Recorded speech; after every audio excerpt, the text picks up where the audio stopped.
My dear friends, welcome back to this spiritual retreat. As we are on the second day of the retreat, you can already see that we are in the sanctuary of the Catholic Church, Azerbaijan. And some of our friends who have not visited the church for a long time, you might be excited to see that the tabernacle is nearby. Jesus is also listening to us today. And as I give this talk, it's a privilege for you to have your time in prayer in the presence of the Lord, because today we have passed from suffering to a very balanced life position. We are going into the third test today, and the test is called palace test. From the pit test we are moving to palace test, and here there is no suffering, and that is why where else we can go for palace test if not to the presence of the Lord, and there lies the secret. And today I would like to start with a question which St. Francis de Sales gives in his book to the Introduction to the Religious Life, Introduction to the Devout Life. He says, do you know which is the darkest hour in the whole night? Which hour is the darkest hour in the night? And we might think that maybe the middle of the night would be the darkest hour of the night, but he says it is not so. The hour just before the dawn is the most darkest hour. He means to say, when we have a long suffering, that means that we are going to meet the sun soon. So the dawn is soon to come. So also when we endure the trial, this suffering in the pit test, the Lord has taken us to the palace.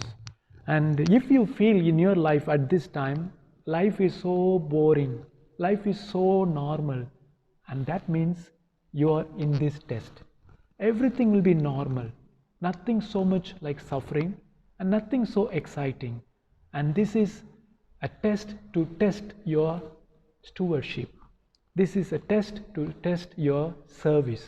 Wherever you are, whatever you do, are you service minded? And that is the test. For this, let us take the passage from Genesis chapter 39, verse 1 to 6 and verse 23. Now Joseph was taken down to Egypt, and Potiphar, an officer of Pharaoh, commander of the guard, an Egyptian, bought him from the Ishmaelites who had brought him there. The Lord was with Joseph while he lived in the house of his master, the Egyptian, and everything went well with him. His master could see that God was with Joseph, and everything worked well for him. So Joseph pleased his master, who made him overseer of his house and of all that he owned. And from the time he put him in charge of his household and all his possessions, God blessed the Egyptian's house because of Joseph. He blessed all that the Egyptian owned, his household and his land. The Egyptian left all he had in care of Joseph, and with Joseph fully in charge, he concerned himself with nothing except the food that he ate. And verse 23, the warden did not interfere with anything that was under Joseph's care, because the Lord was with him and gave him success in everything he did. There is one phrase that comes again, the Lord was with him, the Lord was with Joseph, and the Lord blessed him in all he endured.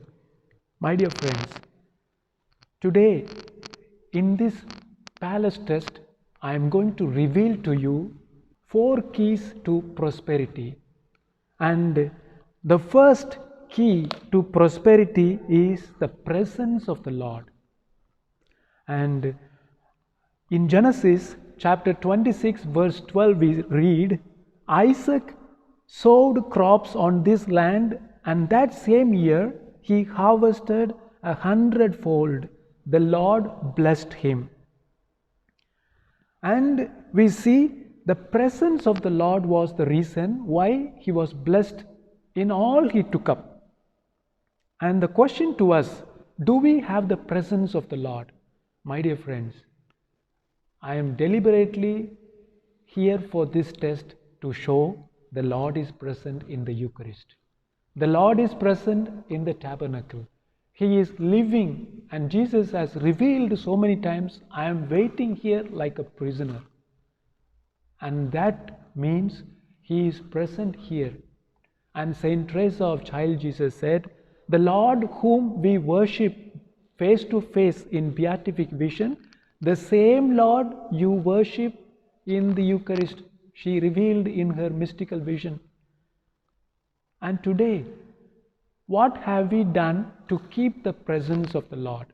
And in the life of the saints, we learn one secret, that they have spent the time with the Lord. And at the very beginning of the day, most of the saints have spent 3 hours every morning. The first part of their life they have given to God. Most of the saints have given 3 hours every day, and they preserved the presence of the Lord. And Fulton Sheen, the Venerable Archbishop of United States, when he was addressing to the priests, he always mentioned one suggestion for the spiritual life. He said to spend an hour before the Eucharistic Lord for the day to start with. My dear friends, 3 hours, 1 hour, it doesn't matter. It all starts with 15 minutes initially. Nobody starts at the 3 hour at the very beginning, doesn't know what to do.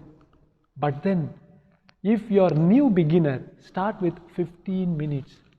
If you are already good enough, you are keeping half an hour or an hour in the presence of the Lord. See that you increase the hour. Warm yourself, charge your batteries in the presence of the Lord. When Saint John Paul II was the Pope, he always prostrated before the Eucharistic Lord at the very early morning. And John Mary Vianney, when he was the parish priest of Ars in France, he was always starting before the Blessed Sacrament at the very early morning, 4 o'clock. And when Padre Pio, the stigmatist whom we know, when he was the priest celebrating Mass in the Holy Mass in the morning, he was always keeping awake in the presence of the Lord at 2:30 when the Holy Mass was at 5:30. You see, all the saints, if you go into detail, you will find one secret which they don't speak often, but after their death we come to know the secret that they were in the presence of the Lord. Leave the saints who lived, just take about the mystics, the visionaries, the stigmatists whom we have today, who are living in our time. Why people flock? Are they God? No, they are not God. But why? Because the presence of God is with them. You see the secret? My dear friends, when Catherine Kuhlman, one of the ministers of the Presbyterian Church, when she is filled with the Holy Spirit, people are flocking. Just she walks and so many sick people are healed. The power of having the presence of the Lord. And we remember when Jesus was passing by, all who were experiencing the power of God were healed. And in this palace test, the main focus is on having the presence of the Lord, to preserve the presence of the Lord. And from here, I would like to reveal 3 keys for this presence of the Lord. And we will see them elaborately in other tests. But remember the presence of the Lord. Now, what is the key to the presence of the Lord? It is obedience. We read in the 1 Samuel, chapter 18, verse 14. David went ahead of his troops and was successful each time because the Lord was with him. Again in the 2nd Chronicles, chapter 17, verse 3 and 4, we read, "The Lord blessed Jehoshaphat because he followed the example of David, his father. He served the God of his father and followed his commandments." Yes, my dear friends, obedience is the key that leads us to the presence of the Lord. Now, what is the key to obedience? It is faith. And we read letter to the Hebrews chapter 3 verse 18. "To whom did God swear that they would not enter into his rest? To those who had refused to believe." And therefore, faith takes us to obedience. And obedience takes us to the presence of the Lord. And the presence of the Lord produces prosperity. Now, what is the key to our faith? And all of us know that letter to the Romans, chapter 10, verse 17. "Thus, faith comes from hearing the message, and the hearing the message comes through the word of Christ." Yes, my dear friends, when we hear the word of God and we walk by that with faith, then the presence of the Lord is with us. Wherever we walk in the presence of the Lord. And all that we do, God blesses it. And that is the secret that we learn in this test.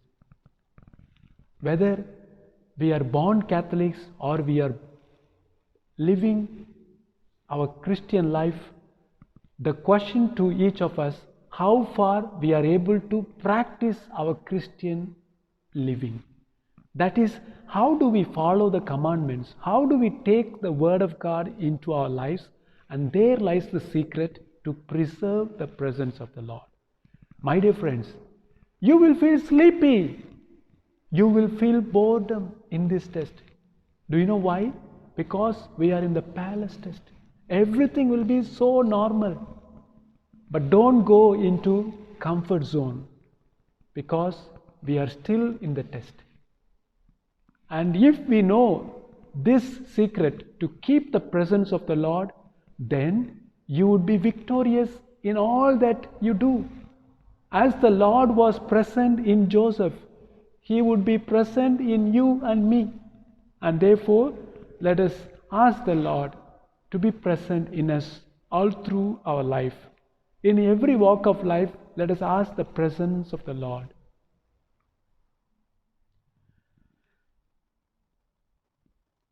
Lord Jesus, who is in the Eucharist, help us to preserve your presence. Help us to seek for your presence, so that we would feel the need for your presence and take you wherever we go, and to share you to whomever we meet. Glory be to the Father, and to the Son, and to the Holy Spirit, as it was in the beginning, is now, and ever shall be, world without end. Amen. Ave